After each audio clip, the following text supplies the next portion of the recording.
What's good? What's good? What's good? CamJNetwork back with another banger, man. Sorry but not sorry, boxing talk, man. But before we get into the video, man, make sure you hit that like button, man, for sure. It help us in the algorithm for sure, man, with the content, man. We need to get this content all over the algorithm for sure. And of course, if you ain't subscribed to the channel, man, subscribe to the channel, man. We definitely working over here, man. And shout out to everybody that's been supporting the boy, that been watching in the live streams, watching the videos, man. We are now at officially 400 subs. So let's work to get this to 500 subs, man. So it's going to help if y'all hit that like button and definitely help us in this algorithm for sure, man. So let's get into the topic of this video right here, man. And this video right here, I was just chilling and I'm like, man, I'm peeping a lot of shit going on, man. Of course, Boo Sanders, he's one of my favorite fighters, man. And I talk about him a lot on the channel and stuff from time to time, especially if some news pop up with Boo Sanders. Well, of course, some crazy news came across my desk just recent, man, for real. And I'm a guy. Let me just start off and say this. I've never been a fan of Bruce Ennis being over there with Eddie Hearn.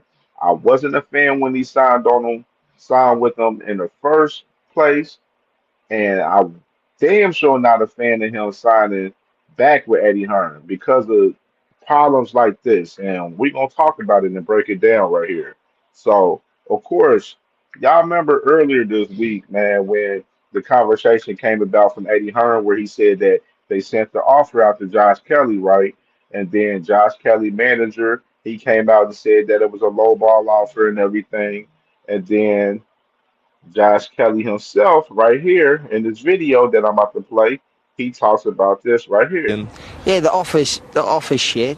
Um, he's done it like you've got to reply in for 24 hours or we're moving to a different opponent. And it weren't Eddie, I think it's Eddie's lawyer who said it. So it's all smoke and mirrors, like, and then they put it out to the media. Listen, I'll take the Jordan Ennis fight 100%. Give me the right money and the right time, I'm there. I'll fight you on Ennis. These fights need to be prepared for. You can't just be saying, right, 24 hours, you got this many weeks, you got to fly here, you got this much money. It doesn't work like that. You know what I mean? We're fighters as well, and I'm an established fighter. I'm not just a fighter who's like, oh, he's somewhere in the ranking, so you can just give him that I'm an established fighter, an established name. So it doesn't work like that. Yeah. How much confidence do you think you take from a fight against Jaron Ennis? Yeah, I've got a horrible style. He's got a horrible style, but I don't think he's ever boxed anyone similar to himself. Do you know what I mean? So it'll be who breaks the rhythm first. So if he wants to walk us down, play that game, and I can give him a boxing lesson. Yeah, I know you spoke about it with the Conor Ben fight. You spoke about like Eddie Hearn being a bit bitter towards you for leaving. Do you still feel that's the case, especially with his Boots Ennis fight? I mean, I don't know why he's not answered the phone, Adam. Like, ring Adam. No, don't go through lawyers and don't put it out there in the media without us knowing it. First time I knew about Was it. you disappointed seeing that? Well, I just first time I knew about it last night. I was like, looked on, and I was like, it's a bit mad, isn't it? I'm not sure if Adam mentioned him previously, like during the day, but So there you got Josh Kelly right there talking about that the offer that Boost Ennis team, Matchroom Boxing, Eddie Hearn, they they offered them a low ball offer on the fight. And Eddie Hearn, he told them that they had 24 hours to take the offer. And Josh Kelly and them obviously didn't take the offer. So you got that right there. And just to add more context to the situation right here, right now, we have another offer that's being out there, you know what I'm saying, through the grapevine and some of the streets right now. You got Charles Conwell, allegedly that he got offered 250,000 to face Boots Ennis in October. And of course, a little while back when Boots was at 147, he sent the offer to Charles Conwell with him being a 154 pounder. Charles Conwell is coming off of losing to Jorge Perez Garcia that just lost to Xander Zayas this past week. So right here, man, crazy work right here with Charles Conwell getting an offer from Boots allegedly for 250,000 out here, and it don't make it any better though in the situation because of course they had the whole conversation with Boots and Virgil. Of course last night they had the fights with Golden Boy in Chicago last night.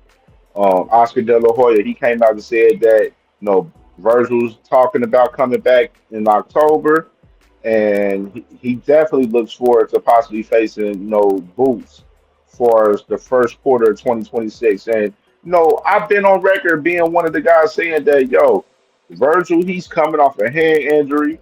He just fought tough competition in his last two fights. Of course, he's going to want to take a little softer touch along with Boots coming up at 154, getting him a tune-up fight.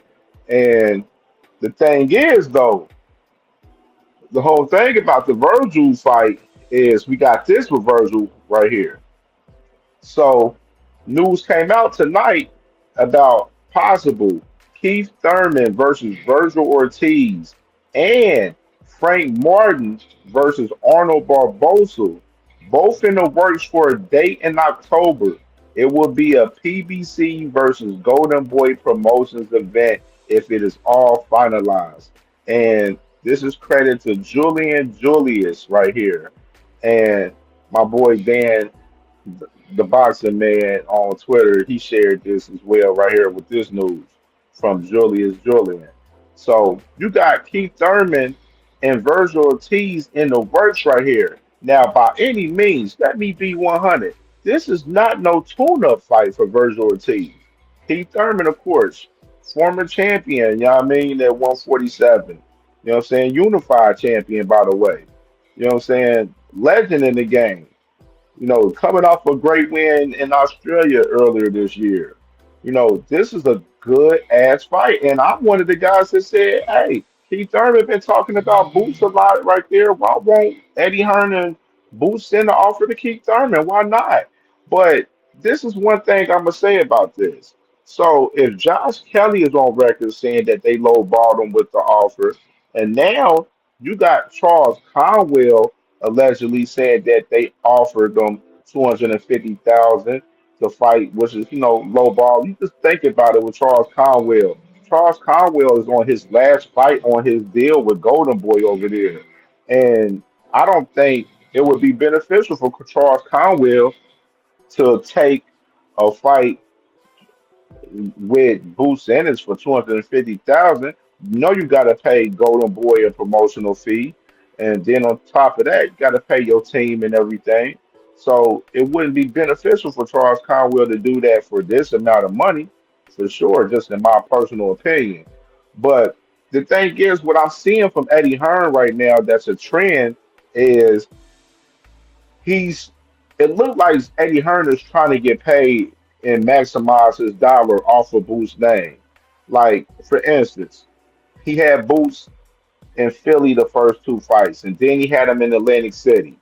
And, all three fights sold out pretty well, you know what I'm saying, as far as the gate and everything. You know what I'm saying? He believes, he can make some money continuously with Boots Ennis having him back in Philly again for October. October 11th is the target date. And right now, it looks like Eddie Hearn is trying to do the same thing like he did in recent time. Get Boots a fight, pull together a little light undercard, and try to pay everybody less money as possible so he can maximize his dollar by profiting off of the event much as possible. That's what it looks like to me as far as Eddie Hearn. But the thing is, you supposed to be looking out for your fighter for Boots in his interests. You supposed to be trying to get him the fights and get him a fight that's gonna make him look good. Yes, I love this fight with Boots Ennis and Charles Conwell by any means. I love the fight. You know what I'm saying? Charles Conwell, he's not ranked in the WBA. You know what I'm saying? But I mean, he's not ranked in the he's not ranked in the WBA nor the WBO that just came about. But the thing is, Charles Caldwell's a guy that's viable in the WBC. So the thing is, right here with Bruce Ennis, you want to try to get you a viable name, man. Like I've been mentioning, I mentioned on the show, Usama Lama is a good fight. Good fight. He's 14-1. You know what I'm saying? Fought some decent competition. That's a solid name, a solid opponent. That's a guy that they got rated on BoxRec with the top 12 as a 5-star rated guy. You know what I'm saying? Why not go after him? And then, of course, I did hear about, them reaching out possibly to Jesus Ramos, but it looks like that situation possibly ain't go anywhere. So the thing is, you got Eddie Hearn out here offering these guys low ball offers, and reality, when you got a guy like Josh Kelly, which is, he's kind of fugazi in his sense too, though, to be honest, because they offered him a fight with Bakram and he turned that down. So that it looks nasty work from a lot of angles, but it looks nasty work for Boost in his angle in particular because it's looking like they're rushing to try to get him a fight for October, and they're not able to capitalize and do so right now. So the thing is with Bruce Ennis and Eddie Hearn, stop trying to lowball these fighters, bro, and give somebody a nice amount of bag that they can work with where they can get, a team or promotional team together as far as getting them together financially and be good and go with the fight for October. You know what I'm saying? Stop pussyfooting around trying to lowball these guys on the offers, man. Like Boots Ennis deserves to get some decent competition, whether it's a tune-up or fucking not. You know what I mean? He deserves it. And Eddie Hearn, you need to do your damn job. Do your job, man. You're making Boots Ennis look super bad out here, man. And this is the reason why I didn't want Boots Ennis to sign back with him in the fucking first place. For one, I believe the better fight is over there 154 with PVC and Top Rank. It's only a handful of guys over there between Queensberry, Matchroom, and fucking what's his name? Um Daggone Golden Boy. You know what I'm saying? And the main target fight is Virgil Ortiz, which is Virgil Ortiz, he about to end up fighting Keith Thurman. And see, and this is the thing, and shout out to my brother Knockout Boxing 86 TV. He mentioned this the other day. If Boots Ennis and Eddie Hearn would have locked the fight in with Virgil Ortiz among having like a little tune-up fight with a guy like Josh Kelly or a low ball name, whatever, it probably wouldn't even been no issue. It wouldn't have been no issue at all. You know what I'm saying? People wouldn't even give a damn about that because they like shit. Boots Sanders, he got Virgil Ortiz locked in. You know what I'm saying? Yeah, he fighting Josh Kelly. We don't care. Boots gonna run through him, and then we getting Virgil Ortiz top of 2026. That's how this shit should be. But Boots Ennis and Eddie Hearn, they ain't locked the fight in with Virgil after, even though they said let's lock a fight in. We don't matter to us. We can lock a fight in with Virgil now. But Virgil and them, shit, they going to different routes in a sense where they want the fight with Boots Ennis for sure, but they wanted to fight in November. That's the thing. But Boots Ennis and them wasn't willing to wait till November. They like, yo, we trying to get in October, and shit, we can push the gift for that fight in the top of 2026. But then, of course, like I said, of course, the reports came out that Virgil, he wanted a little tune-up fight to test his hand out. But this fight with Keith Thurman, this is not no damn tune-up. This not no tune-up. This is a tough fight. Even though I think Virgil, I would give him the edge in this fight probably right now. But this is not no damn tune-up fight though, for real. You know what I mean? And I either way it goes, bro, I definitely like this right here with PDC and Golden Boy linking up. The man Oscar De La Hoya definitely said that PBC and Golden Boy they was gonna be doing some work in the future, and right now look like they putting together a card right now. PBC versus Golden Boy right here, and I love it, man. Frank Martin, him and Arnold Barbosa fire ass fight right there, man, for Frank Martin, man, for sure. And I'm glad to see my brother Frank Martin get this opportunity right here. This is major right here, man. So I'm definitely interested in this card for sure for October. This is definitely a good thing. And then we need more events with PBC, Golden Boy, Top Rank, them working together, man, for sure with America Boxing. Like it's well needed for sure. And just going back to Boots Ennis right here, man. I really hate to see all of this going down with for Boots Ennis right now. I'm a big Boots Ennis fan, and I think he deserves much better, man. And Boots Ennis, him and his team, they need to come out and speak about this, man, in particular, man, for real. That's just my personal opinion. Stop being out there just not talking about shit, man. Get ahead of this thing of what's going on, man. And because right now.